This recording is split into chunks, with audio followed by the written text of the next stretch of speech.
بسم اللہ الرحمن الرحیم۔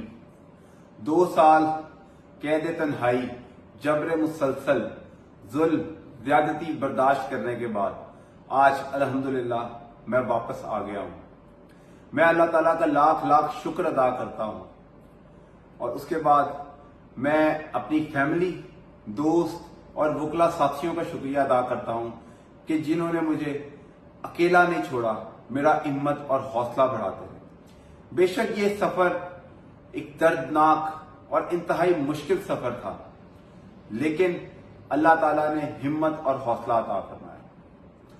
اور جو آپ سارے دوست مجھے جیل میں جب میں نکلا مجھے لینے آئے، میں آپ سب دوستوں کا دل کی گہرائیوں سے شکریہ ادا کرتا ہوں۔ آپ آئے، آپ کا بہت بہت شکریہ، اور انشاءاللہ اس ظلم زیادتی کے خلاف اس جہاد میں آپ مجھے اپنے ساتھ پائیں گے۔ پاکستان زندہ باد، عمران خان زندہ باد۔